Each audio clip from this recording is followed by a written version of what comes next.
this is Going Mission. Now I'm going to talk about the sequel I saw this Saturday called Spinal Tap 2, The End Continues.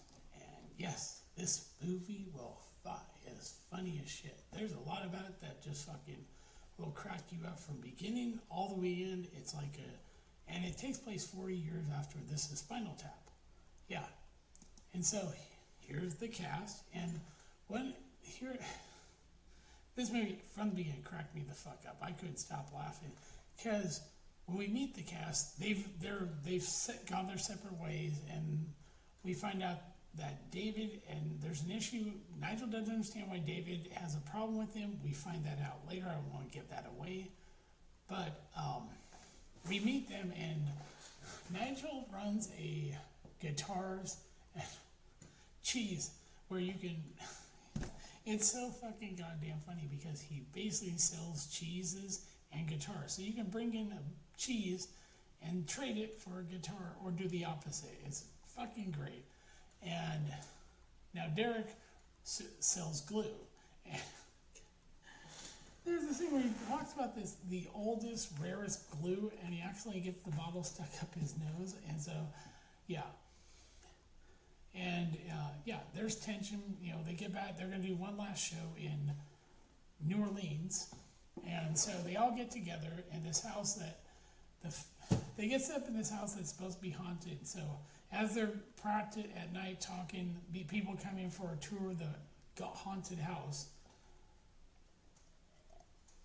And it turns out the manager died. His daughter got the contract. Yeah, and she's essentially really kind of didn't hope. It's Carrie Goodleman plays Hope Faith. She's the daughter of their original manager, and she got their contract. Doesn't think really it's not worth shit because they haven't really been out there. And you have Paul here coming back. You have June. She was and it turns out she's actually a nun. We find out she became a nun, and and then they get this. Oh my God, this guy Chris Adelson plays this Simon Howler, and he's a guy that says I can't hear music. I'm not kidding. He talks about all these bands he created, yet he can't hear music. Oh my God, the guy's a scumbag, and he's like a grifter, but he's so fucking funny because he like seriously says I can't hear music. And it's like, what? It's just, it cracks you the fuck up. Paul McCartney comes in this, and he's brilliant. It's like, yeah, he plays himself, and Elton John's great as always, And you get, here's another thing. They have a long history of tragic. It goes back to the first documentary where they talk about their first drummer died in a tragic accident. Garden accident. So here, all their drummers tragically die.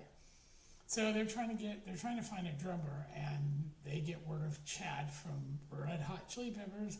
They talk to him. He goes, "Guys, you know something? I don't want to die. You have all your drummers die tragically. I don't want to die. How about I hook you up with Lars Ulrich of Metallica?" And what's funny about this? They talk to Lars, and Lars goes, "I'm not really. How about you guys talk to Chad of Red Hot Chili?" That's funny as hell because he doesn't know that Chad sent him to Lars Ulrich. Give it to Lars. He's actually really funny in that scene, saying kind of like,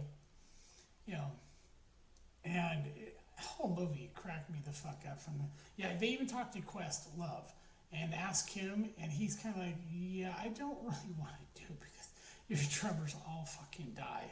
So they eventually try out all these people, and there's this old lady, and I've seen her I forget where, but she can fucking play the drums. Then they meet the woman, and I think it's right here. I think it's her.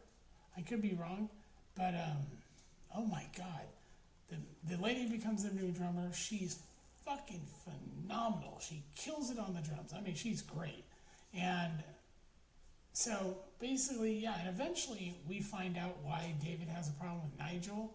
I'm not going to give that away. I'm not going to give much else away about, what goes on. And the whole thing is perfect. The ending will bust. You will die of laughter. You almost die of laughter because it's just, yeah, I mean, what happens is at the concert is so fucking hilarious because you're like, you don't, you're kind of like, yeah.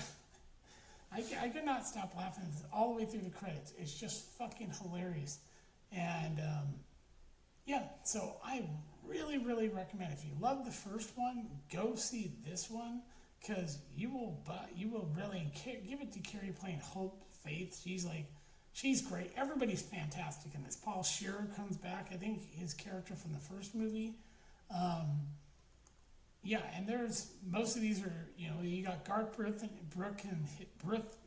and his wife. They sing a song that's supposed to be from, Spinal Tap or one of their other bands. Yeah. And, everything about this, like their breakup and coming back together generally does happen in music. It happens all the time. And so, yeah, you're just like, God, this is fucking amazing sequel to the first great rockumentary. And Rob Reiner, to his credit, does, and this movie's about the same length, 122 minutes, so it's under an hour and a half. So you're really, really not feel like it's too long or it overstays itself. It's just perfectly funny. And so, yeah, I can't wait till this comes on DVD so I can get my hands on it. But yeah, this is Spinal Tap 2. Spinal Tap 2, the end continues. You can see they've aged and they're older. Yeah, it's great. I recommend it. Go see it. This is Gilgamesh. I will talk to you later. Bye.